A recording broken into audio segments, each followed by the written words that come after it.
Tango Koki avec Stéphane Balamongue.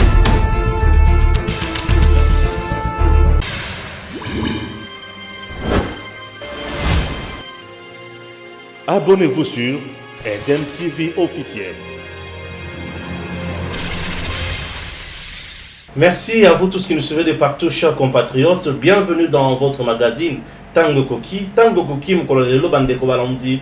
Tous s'intéresser mingi na ba question liée na ba réforme électorale en République démocratique du Congo. Nous sommes descendus sur terrain. Tokendaki Rokuta Nana Noël Tiani Moyanvita.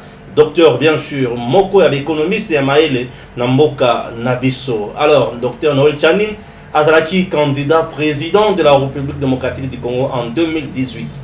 Tout le Belaki Naï Makambo et Belé, vous allez suivre ça dans ces magazines. En plus de cela, vous devez savoir que Namboka Nabiso, il y a déjà un mouvement qu'on appelle Ekoki.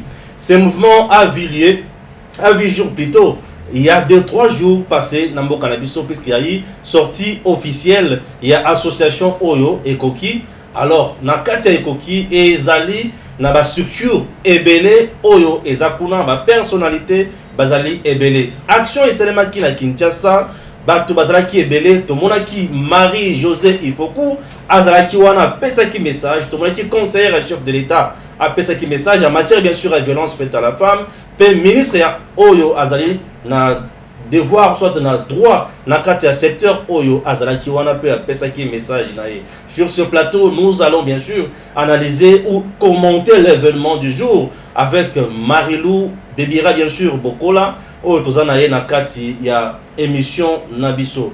Bande ko balandi tango koki tolobela makambo mboka mais yambo to kota na mozindo ya manso. Je propose d'abord tozonga na réalisation et pas Gims Loku Mwazali, Tolanda, Oyo, Noël Tchani, Mwadianvita, Alobi, en ce qui concerne les réformes en République démocratique du Congo. Docteur, bonjour. Bonjour, merci de me recevoir à Tango Koki.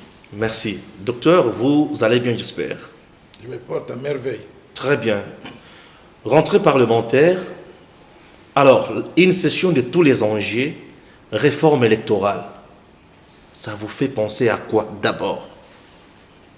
Oui, j'ai vu que les deux chambres du Parlement, l'Assemblée nationale et le Sénat, ont recommencé la session de mars. Et j'étais content de voir que les deux chambres recommençaient cette session de mars avec de nouveaux bureaux. Après la chute de Janine Mabunda et son bureau et la chute de Alexis Thambwe Mwamba et son bureau, donc il y a lieu de s'attendre à un renouveau. Renouveau au niveau de la Chambre, mais également renouveau au niveau de la République démocratique du Congo, parce que les deux chambres sortantes s'étaient fait discréditer tellement qu'on ne pouvait pas attendre grand-chose d'elles. Maintenant que nous avons de nouvelles équipes en place, à quoi faut-il s'attendre? Moi, je souhaiterais que les deux chambres puissent se pencher au courant de cette session, de se pencher sur des questions de réformes institutionnelles. Et quand on dit réforme institutionnelle, je vois la réforme de la CENI, la réforme de la loi électorale, je vois la réforme même de la Constitution, étant donné qu'il y a certains aspects de notre Constitution qui fâchent. Comme quoi? Je voudrais mentionner des questions, par exemple, de la double nationalité. Okay. Il y a des Congolais qui ont, pour une raison ou une autre, perdu la nationalité congolaise, étant donné qu'ils vivent à l'étranger ou ils sont nés à l'étranger alors qu'ils sont des parents congolais. Et ils se sont retrouvés dans des cas de contradiction de loi. Je donne l'exemple de mes propres enfants. Mes propres enfants sont nés aux États-Unis de père et de mère congolais. La loi congolaise dit que vous êtes congolais quand vous êtes de père ou de mère congolais. Mais la loi américaine dit que vous êtes américain quand vous naissez sur le territoire américain. Dans ces conditions, je ne vois pas pourquoi mes enfants à moi perdraient la nationalité congolaise pour la simple raison qu'ils sont nés sur le territoire américain au moment où j'étais en fonction dans une organisation internationale à laquelle la République démocratique du Congo appartient, à la Banque mondiale. Je ne suis pas allé m'installer à Washington pour m'amuser, j'étais à Washington. Pourquoi? Parce que j'ai travaillé dans une organisation internationale, le Congo est membre de cette organisation internationale et le Congo doit être représenté par des Congolais qui travaillent dans cette institution. Je ne vois pas pourquoi mes enfants doivent être pénalisés. Il n'y a pas que mes enfants, il y a d'autres enfants congolais qui sont nés donc dans des territoires comme ça, comme aux États-Unis, en France ou ainsi de suite. J'estime qu'il faut reconnaître la nationalité congolaise d'origine à ces enfants-là et qu'ils ne puissent jamais la perdre. Il y a d'autres personnes même qui avaient opté pour des nationalités étrangères pour des raisons de convenance personnelle. J'estime que la nationalité congolaise doit rester une, elle doit être irrévocable, quel que soit le nombre de nationalités que quelqu'un peut prendre pour des raisons commerciales, des raisons de convenance, pour s'insérer dans la société où ils habitent. Ça, c'est la première chose. La deuxième. Au-delà de cela, il faut maintenant que ces Congolais qui vivent dans la diaspora puissent être enrôlés pour participer au choix des dirigeants au niveau du pays. Il est tout à fait inadmissible que cette diaspora, qui représente environ 10% de la population congolaise, cette diaspora qui envoie continuellement de l'argent pour soutenir leur famille au Congo, ne soit bonne que pour envoyer de l'argent. Mais quand il s'agit de choisir les dirigeants du Congo, on les exclut. Il faut les enregistrer, il faut les enrôler, leur permettre de participer au choix des dirigeants du pays et même de se présenter à des différentes élections au niveau donc national. Au-delà de cela, il y a des questions qui touchent par exemple à l'élection présidentielle. L'élection présidentielle que nous avons pour l'instant se passe à un seul tour. Il est tout à fait inadmissible que dans un pays où on peut avoir 20 candidats comme la fois dernière, qu'on puisse avoir une élection à un seul tour. Ça permet à quelqu'un d'être élu avec une minorité de voix. Et j'estime que ce n'est pas bon pour la démocratie. Il faut qu'on puisse revenir au système de 2 tours pour qu'au premier tour, les gens puissent se faire concurrence, qu'il puisse y avoir des éliminatoires et qu'au deuxième tour, qu'on puisse concentrer les efforts sur 2 ou 3 candidats. Comme ça, toute la population congolaise pourra examiner très bien donc, leur projet de société, leur vision. On a vécu, avant de continuer... Il y a d'autres questions, je voudrais finir ça. Il y a la question du choix des sénateurs. Très bien. Les sénateurs, mais également les gouverneurs de province, qui sont élus d'après le mode de scrutin indirect. C'est-à-dire, ce n'est pas le peuple qui vote pour ces gens-là, mais c'est plutôt les représentants du peuple à travers les députés provinciaux qui votent les sénateurs et qui votent aussi les gouverneurs de province. Ce système a montré des limites. Pourquoi? Parce qu'il suffit que quelqu'un ait de l'argent pour acheter quelques députés provinciaux pour qu'il puisse 4 voix, il est sénateur. 4 voix, il est sénateur. Ou bien il devient gouverneur de province. Alors, une fois que vous êtes devenu sénateur dans ces conditions-là, vous ne devez rien au peuple. Vous devez tout à ces 4 personnes qui vous ont mis là-bas. Donc, c'est un système de corruption. Je pense qu'il faudrait qu'on retourne au système de suffrage universel direct pour le choix du président de la République, pour le choix des sénateurs, pour le choix des gouverneurs de province. Je pense que ça pourra améliorer donc la démocratie congolaise. J'ai un peu à demander sur le choix des gouverneurs, l'élection des gouverneurs. Puisque là, aujourd'hui, les gouverneurs sont élus par les députés provinciaux. Admettons que ces derniers soient élus par directement le peuple. Suffrage universel direct, circonscription de la province. Pour bien dire, comme le président, c'est la République. Donc l'Assemblée provinciale va cesser de fonctionner. Ça fait partie de réformes institutionnelles que moi je propose. Je considère que notre pays n'a pas beaucoup de ressources. Il faut bien gérer le peu de ressources financières que nous avons. Alors pour cela, il y a des institutions qu'il faut supprimer. L'une des institutions à supprimer, à mon avis, c'est le Sénat. Nous pouvons avoir simplement un Parlement composé de la seule chambre qui est l'Assemblée nationale, 500 personnes qui conçoivent des lois. Je ne vois pas pourquoi, après qu'ils aient conçu ces lois-là, qu'on ait besoin d'une deuxième relecture, qu'on envoie la loi approuvée par l'Assemblée nationale au Sénat pour deuxième relecture. Je pense que c'est une perte d'argent. Ça pouvait également aller peut-être à la Cour constitutionnelle. Oui, ça peut... voilà. Donc, avant promulgation. Deuxième chose aussi, au niveau de l'Assemblée provinciale, jusqu'à présent, je ne connais pas une seule loi approuvée par les assemblées provinciales au niveau des provinces et qui fasse du sens. Donc, c'est une structure budgétivore qui n'ajoute pas de la valeur.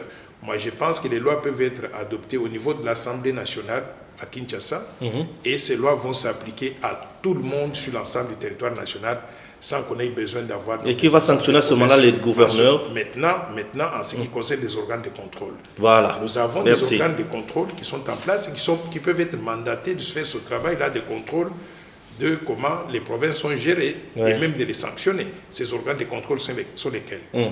Au niveau national, nous avons bien sûr l'inspection générale des finances, oui, bien sûr, nous avons la Cour des comptes, nous avons l'inspection générale de la territoriale, nous avons l'inspection générale de l'administration publique, nous avons l'inspection générale de la police nationale, l'inspection générale de l'armée, l'inspection générale des mines. Donc, toutes ces structures de contrôle, il faut les équiper avec des moyens humains, des ressources humaines, mais également des ressources financières, les laisser travailler. Quand il y a un problème dans des provinces, ils vont aller faire l'inspection et ils ont le pouvoir de pouvoir sanctionner ou de proposer des sanctions au niveau de la justice qui peut faire le travail de l'Assemblée provinciale. Mode de cessation du pouvoir du gouverneur.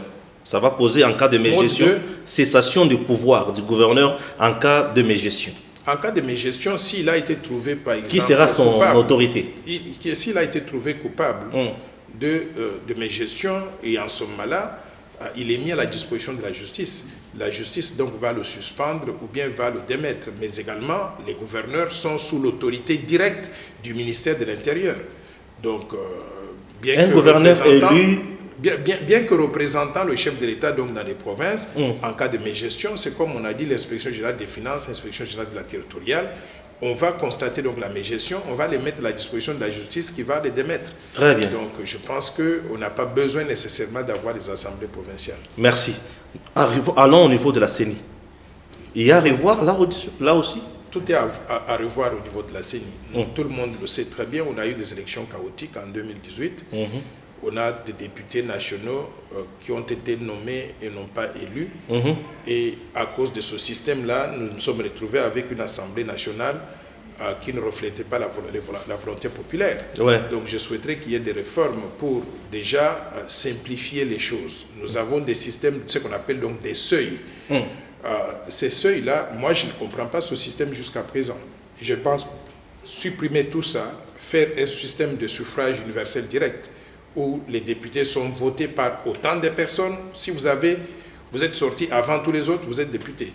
Alors, avoir des seuils, ça complique les calculs et personne ne se retrouve dans ça. C'est un système qui a été savamment mis en place par le FCC pour tricher, pour qu'on puisse nous donner des gens qui ne représentent pas réellement la population, mais qui représentaient donc cette famille politique-là. Donc, on peut faire des réformes au niveau de la loi électorale pour simplifier ces histoires de seuils, mais également au niveau de la loi électorale. Le système de caution, il faudrait supprimer ça.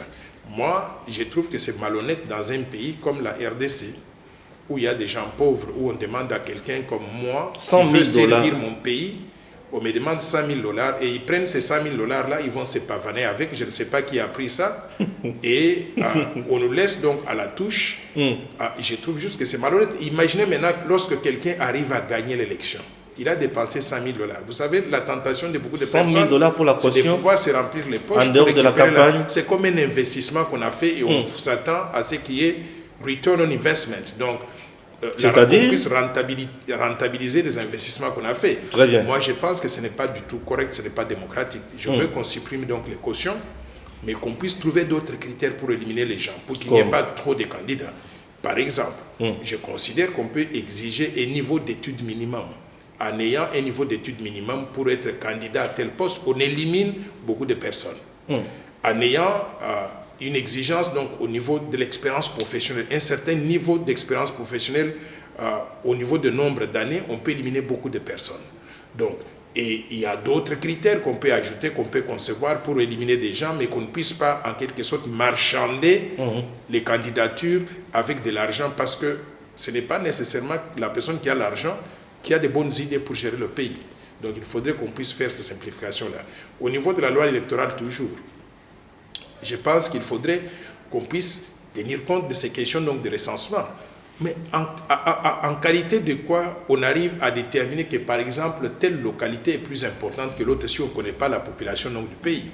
Il faut qu'on fasse un recensement rigoureux et qu'on sache exactement de combien de gens la République démocratique du Congo dispose. Et en fonction de ça, on peut concevoir des politiques publiques, on peut organiser des élections. Je donne l'exemple pourquoi le recensement est important. pour concevoir les politiques publiques, je vais simplifier pour que les gens comprennent très bien. Par exemple, on a acheté tout récemment des bus, 440 bus pour le transport en commun de nos compatriotes. Comment vous allez répartir ces bus-là entre Kinshasa et les provinces? Je vais donner simplement l'exemple. Prenons le Grand Kasaï, avec une population totale de 5 millions d'habitants. Kinshasa a une population totale de combien? De 15 millions d'habitants environ. Donc Kinshasa fait 3 fois la population du Grand Kasaï. Si vous n'avez qu'à répartir, je simplifie les choses pour que les gens comprennent. Si vous avez à répartir donc les bus, les 440 bus, entre Kinshasa et le Grand Kasaï, en ce moment-là, vous allez allouer 3 fois des bus à Kinshasa et 1 fois les bus au Grand Kasaï. Vous avez fait cette répartition en tenant compte donc du nombre de la population. Mais si vous ne connaissez pas le nombre de la population, vous allez faire la répartition comment? Par fanatisme. Donc, j'estime qu'il faut qu'on fasse le recensement, non pas simplement comme préalable aux élections crédibles, mais aussi pour concevoir des politiques publiques qui fassent du sens et qui mettent le peuple congolais au centre de toute. Aujourd'hui, les recensements fait couler beaucoup d'encre. Il y a salive, bien sûr. Et certains ténors de la classe politique congolaise disent que accepter la carte du recensement, c'est-à-dire donner le béquille encore du glissement au président Félix Tshisekedi. Que dites-vous, puisque ça demande beaucoup d'argent, tout ça? Ces gens qui disent des choses comme ça, c'est qu'ils ne comprennent pas à quoi sert le recensement. Je dis bien que le recensement ne sert pas simplement à organiser des élections. Merci. Voilà, Marie-Lou, bonjour. Bonjour Stéphane Balamongi. Tochi Kolanda, Oyo Noël Chani, alobi, Namukuse Noël Chani, ve Mutu Oyo Abotami Libanda, Nababoti ya Congolais, Mwana wana a perdre nationalité na été.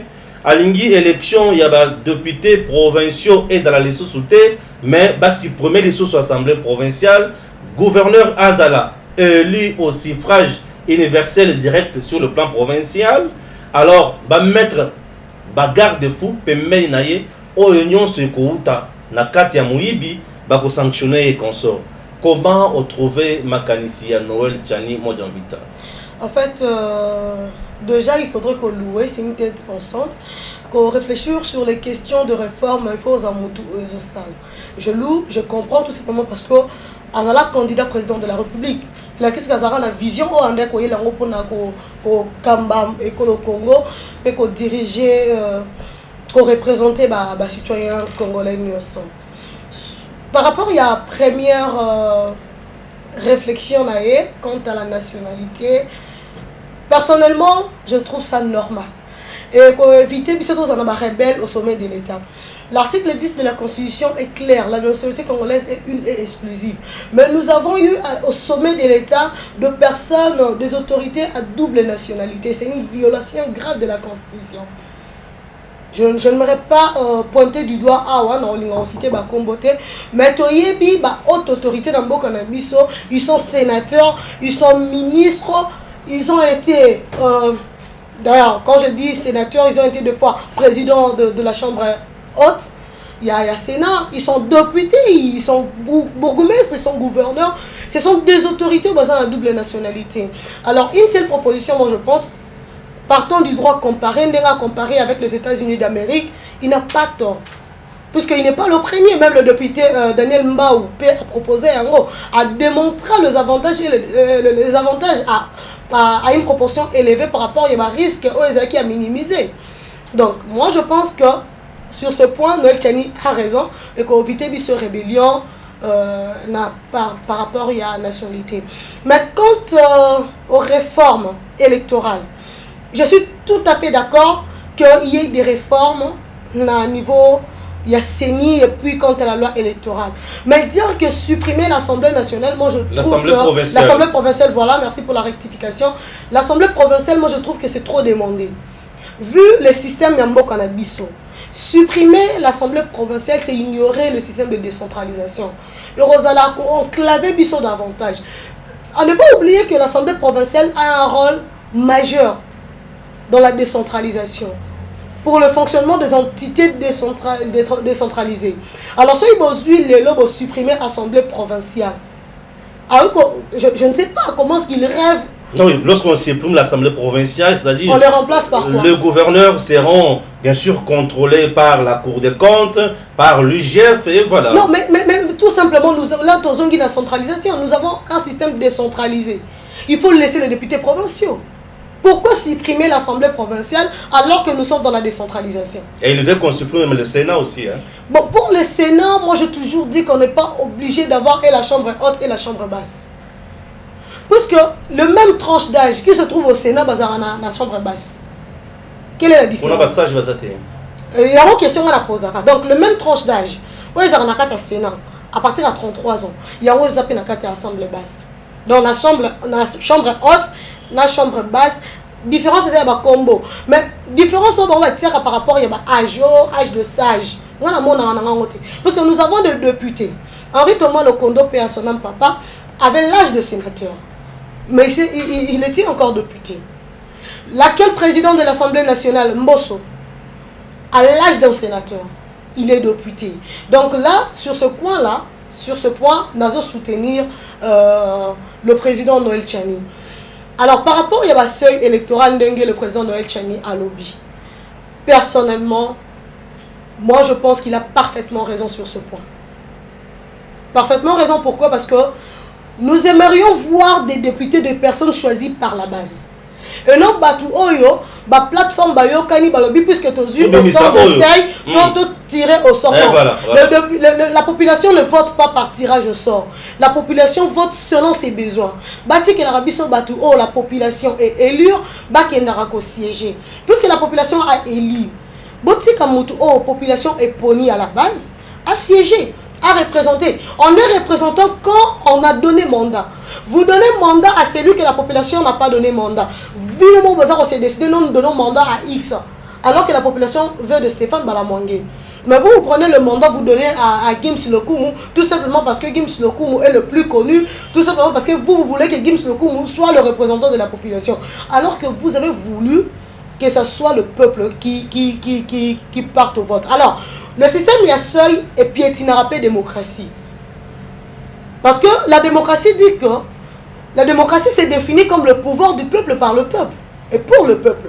Alors quand c'est le peuple qui élit, le peuple s'est choisi un mandataire, le peuple s'est choisi un représentant. Et que vous, comme il y a un niveau vous décidez à la place de la population, vous piétinez le pouvoir du peuple, vous piétinez le pouvoir du souverain primaire, vous piétinez la démocratie. Oui, donc place où on a vraiment, je suis parfaitement d'accord avec Noël Tchani. Le seul côté où on a c'est la suppression de l'Assemblée nationale. Ce serait vraiment. Voilà, merci. L'Assemblée nationale, le côté lingal, vu que rentrée parlementaire et Zalaki lobby, en fait, l'Assemblée provinciale, la suppression de l'Assemblée provinciale pour moi, ce serait vraiment qu'on faire emboîter l'appareil. Merci beaucoup. L'appareil institutionnel. Merci. Je le dis tantôt bien sûr dans les titres qu'à Kinshasa, désormais, vous devez savoir qu'il y a un mouvement qui s'appelle Ekoki. Mouvement, d'ailleurs, vous devez savoir également que Ekoki est allé en marche le 3 avril. Pour réclamer Kimian à l'est du pays. À l'est du pays, on viole les femmes. À l'est du pays, on tue les femmes. À l'est du pays, on tue les enfants. À l'est du pays, les enfants sont... Bon, presque tout le monde est tué. Et ça fait énormément, très mal. 25 ans après, on continue toujours à tuer à l'est du pays. Le sexe de la femme, Ezali Mundu quitté, tous les champs de bataille. Wanam Ezaki Maloba, il y a Marie-Josée Ifoku. Le jour, il y a lancement officiel, il y a mouvement Ekoki. Tu étais là. Bien sûr, Stéphane Balamongue, j'étais vraiment présente. Et moi, je m'identifie comme membre Ekoki Natosha. En fait, cette initiative est le quoi Lissano, et c'est solo, pas si, oui. Nous reconnaissons les efforts et les structures aux violences faites à la femme, mais ici c'est au-delà de violences faites à la femme. Ici il s'agit de l'exploitation de l'homme. Donc, sacrifier vie à Moutoumou, exposer à la douleur, à massacre, à marginalisation. Donc toute ta vie on a comme sur instrument et à malheur. Tu es exposé, tu es dédié à la souffrance. Donc on te met à côté. On a paquet à battre, normal. On te restreint de tes droits. Donc, non, tu es un sous-homme. On limite ta vie. On limite qui motonayo. Et nous disons écoquille. Oui, je suis journaliste, mais moi je pense que affaire il y a Est, Eza Bisso. Avant tout, je suis congolaise. Avant tout, je suis un être humain. Et ceux qui sont tués à l'Est, ces femmes qui sont violées, ces enfants sans avenir, notre progéniture à nous sans avenir. Il s'agit des humains comme nous autres, Stéphane Balamwangi. Et c'est une affaire de tous.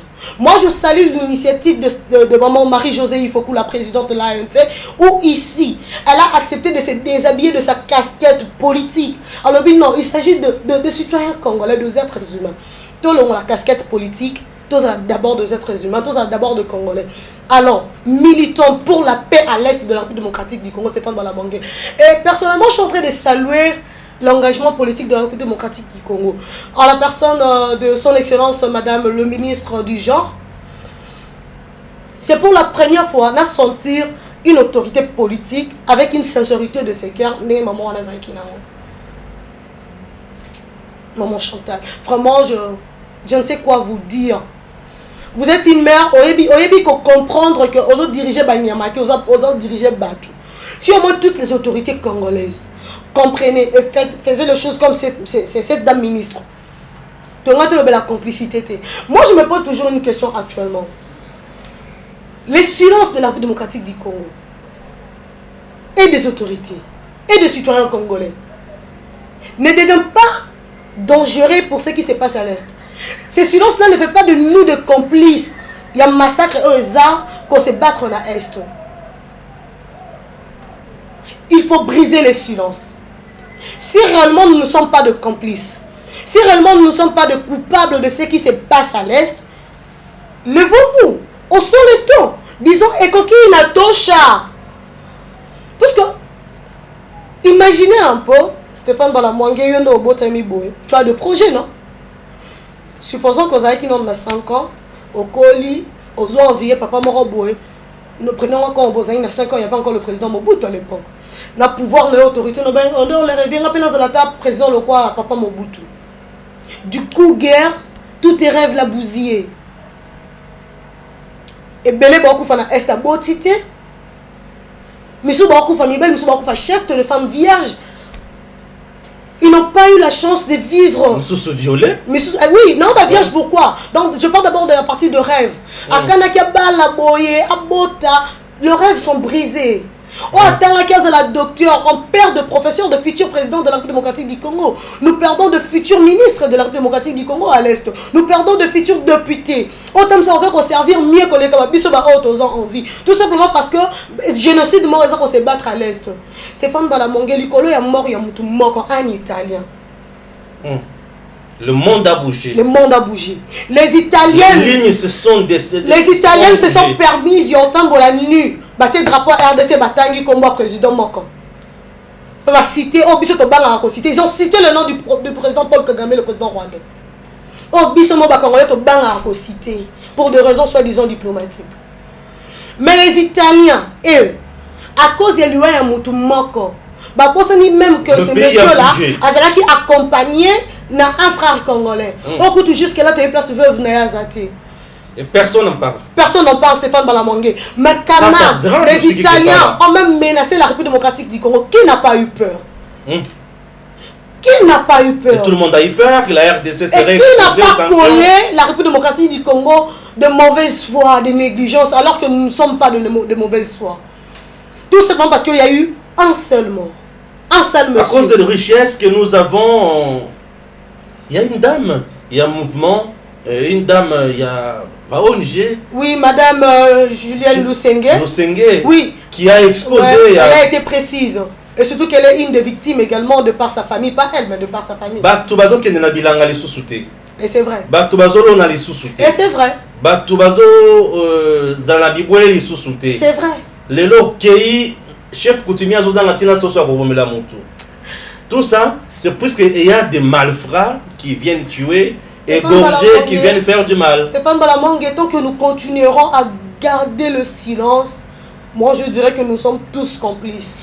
On doit faire félicitations d'abord à Madame Marie-Josée Ifokou, vous avez prouvé à la face du monde que vous êtes vrai leader et que vous en avez ça au même mouvement où ils ont apporté changement. Au moment où les gens se battent pour avoir ma poste n'est pas à ça Malokonde, mais ils doivent se battre sur terrain pour relaxer le peuple congolais. Nous avons besoin de la paix. Ayebi Kaza Maman.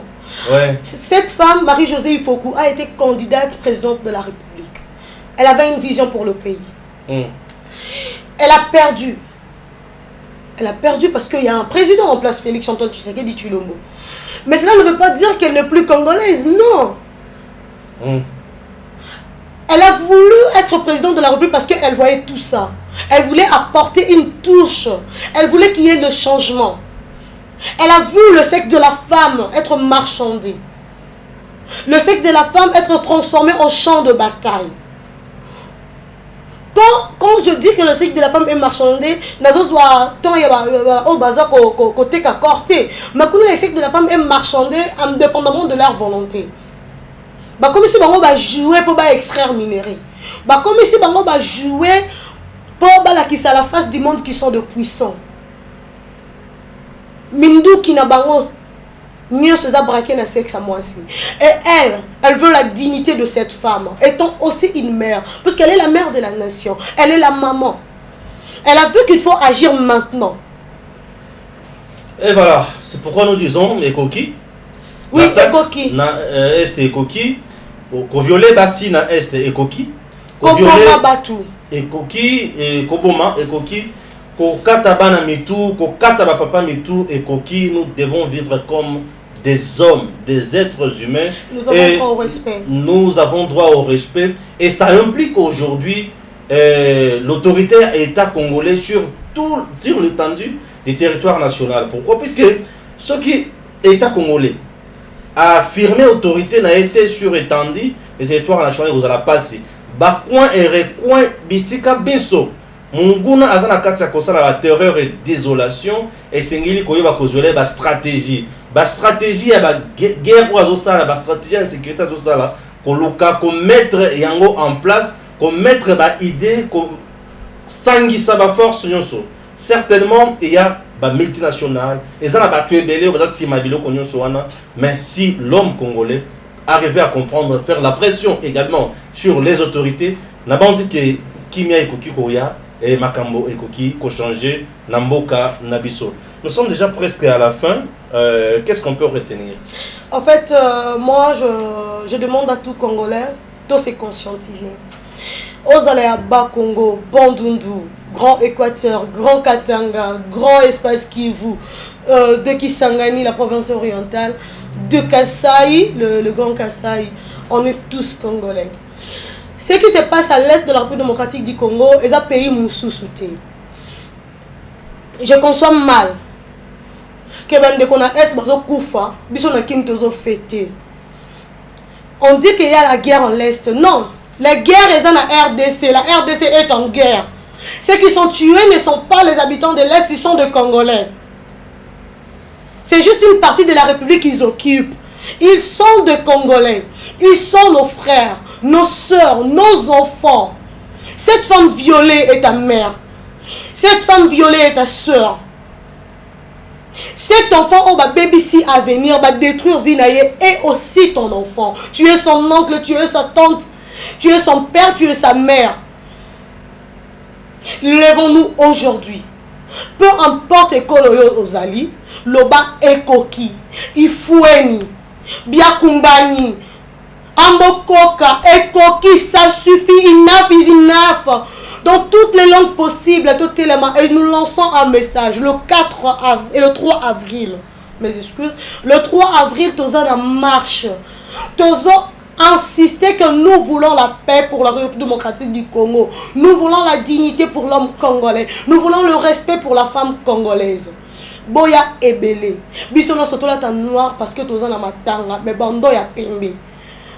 La paix pour l'est de la République démocratique du Congo. Voilà, vous avez compris, chers compatriotes, que nous sommes arrivés à la fin. Il y a magazine Abisso, Tango Koki, Tolobipe, et Koki na matali massacre na est ya mboka na biso, Petulingi Kimia, Bakonzi, va mettre tout en œuvre pour Essengo.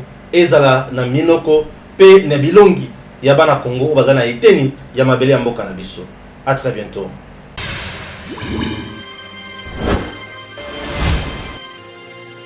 Abonnez-vous sur Eden TV officiel.